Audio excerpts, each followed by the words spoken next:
بر صغیر کی تقسیم کے بعد پاکستان ایک اسلامی ریاست کے طور پر دنیا کے نقشے پر ابھرا اور بھارت ایک سیکولر اسٹیٹ کے طور پر ابھرا کر سامنے آیا، مگر پہلی بار انڈیا میں بی جے پی کے رہنما نریندر مودی کی شکل میں ایک فاشسٹ جماعت کو اقتدار ملا، جس کا نظریہ RSS کا نظریہ ہے۔ نریندر مودی کے دور کو انڈیا کا ہندوؤں کا سنہرا دور قرار دینے کی کوشش کی جا رہی تھی، حالانکہ یہ بالکل درست نہیں۔ یہ ایک تنگ نظر انسان کا اقتدار تھا، اس کا نام نریندر مودی ہے۔ اس شخص نے بھارت کے سیکولر ہونے کے بھرم کو اس طرح خاک میں ملایا کہ آج بھارت دنیا میں حزیمیت کی نگاہ سے دیکھا جانے لگا ہے۔ وزیر اعظم نریندر مودی نے اپنے اقتدار کو طول دینے کے لیے انڈیا کو صرف ہندوؤں کا دیش بنانے کی کوشش کی اور وہ اس میں کامیاب بھی رہا، مگر اس کا نقصان کیا ہوا کہ تمام اقلیتیں انڈیا کے اس نظام سے بدظن ہو گئیں۔ نریندر مودی نے بھارت میں نسلی فسادات کروا کر ہندوؤں کے ووٹ حاصل کر کے اپنے اقتدار کو تو بڑھاوا دے دیا، مگر ہندوستان کا بیڑا غرق کر دیا، جس کا نتیجہ حالیہ پاک بھارت جنگ میں سامنے آیا۔ 9 اور 10 مئی کی 2025 کی اس جنگ میں سکھوں نے بھارت کی خاطر جنگ میں حصہ لینے سے انکار کر دیا۔ یہ سب سے بڑی دراڑ تھی جو انڈیا کی سوسائٹی میں آئی۔ وہ قوم جو انڈیا کی حفاظت کی خاطر بہادری سے اپنی جانیں قربان کرتی تھی، اس نے عین جنگ کے موقع پر انڈیا کے لیے لڑنے سے انکار کر دیا۔ مسلمان تو پہلے ہی انڈیا کی جانب سے پاکستان کے خلاف لڑنے سے کتراتے تھے۔ مودی کے ترشولوں نے عیسائیوں کے سینوں میں بھی سوراخ کیے، وہ بھی اب ہندوستان کی جانب سے لڑنے کو تیار نہ تھے۔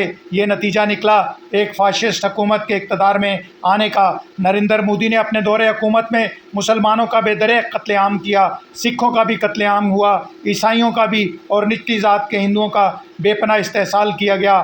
اب جب کہ گھمسان کا مارکا پڑا پاکستان کے ساتھ تو ہندو اکیلے میدان میں نہ لڑ سکے۔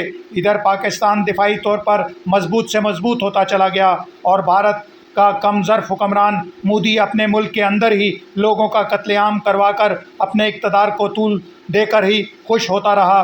بنیادی طور پر وہ ریلوے اسٹیشن پر ایک چائے بیچنے والا تھا۔ اس کا ویژن اتنا بڑا نہیں ہو سکتا تھا کہ وہ اتنے بڑے ملک کے اقتدار کو سنبھال سکے۔ نتیجہ کیا نکلا؟ پہلے اس نے اپنے عوام کو پاکستان کے خلاف جنگ کے لیے بھڑکایا، پھر جب جنگ شروع ہوئی تو سوائے ہندو کمیونٹی کے بھارت کے لیے لڑنے والا کوئی نہ رہا۔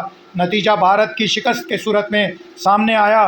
دنیا کے چاروں کونوں سے اب بھارت پر لعنتیں برس رہی ہیں اور مودی کھسیانی بلی کھمبا نوچے کی طرح اب کہہ رہا ہے کہ بدلہ ضرور لیں گے۔ اتنا نقصان کروانے کے بعد، اپنے ملک کو ذلت کے گڑھوں میں دھنسانے کے بعد اب تم کیا بدلہ لوگے؟ دنیا تم پر ہنس رہی ہے اور پورا عالم نے تمہارا مذاق اڑایا ہے۔ تمہاری فوج بزدلوں کی فوج کہلائی جا رہی ہے۔ میں نے اپنی گزشتہ ویڈیوز میں جنگ سے قبل ہی کہا تھا کہ اگر انڈیا کے لوگ اپنے ملک اور قوم کی عزت بچانا چاہتے ہیں تو مودی جیسے کم ظرف انسان کو فوری طور پر اقتدار سے علیحدہ کریں، سڑکوں پر نکل آئیں، تب جا کر انڈیا کے لوگ اپنے ملک کو بچا سکیں گے۔ یہ شخص تو جنگ ہارنے کے بعد بھی اس طرح عوام کو بھڑکا رہا ہے۔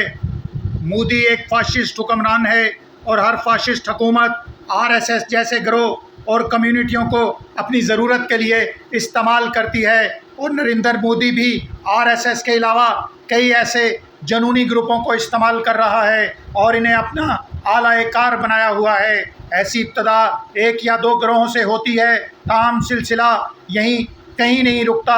نریندر مودی جیسے حکمران جو نفرت کی بنیاد پر اقتدار حاصل کرتے ہیں، ان جیسے لوگوں کو اپنے آپ کو اقتدار میں رکھنے کے لیے معاشرے میں مسلسل خوف اور دہشت پیدا کرنی پڑتی ہے۔ جو لوگ ایسے حکمرانوں کی حکومت میں خود کو محفوظ سمجھ رہے ہوتے ہیں، وہ احمقوں کی جنت میں رہ رہے ہوتے ہیں۔ اگر بھارتی عوام اپنے ملک کو بچانا چاہتے ہیں تو اس طرح کے حکمران کو انجام تک پہنچانا ہوگا۔ رہی بات پاکستان کی، تو پاکستان بھارت کے ساتھ امن سے رہنا چاہتا ہے، مگر اس قسم کے حکمران جن کا فائدہ صرف لڑائی میں ہی ہے، وہ ہر الزام پاکستان پر لگاتے ہیں۔ حالیہ پاک بھارت جنگ کیا رخ اختیار کرے گی، اس کا دار و مدار مودی کی فاشسٹ حکومت کے خاتمے کے بغیر کچھ نہیں کہا جا سکتا۔ بھارت کو اس شکست کو کھلے دل سے تسلیم کرنا چاہیے اور سب کچھ بھول کر نئے سرے سے آغاز کرنا چاہیے، ورنہ یہ جنگ ایٹمی جنگ میں تبدیل ہو سکتی ہے۔ ایٹمی جنگ کے امکانات موجود ہیں، اگر ایسا ہوا تو خطے میں لاکھوں کروڑوں انسان لقمہ اجل بن جائیں گے۔ ایشیا میں انسانیت سوز المیہ رونما ہونے سے پہلے بھارت کے لوگوں کو مودی جیسے حکمرانوں کو اقتدار سے ہٹانا ہوگا اور رخصت کرنا ہوگا۔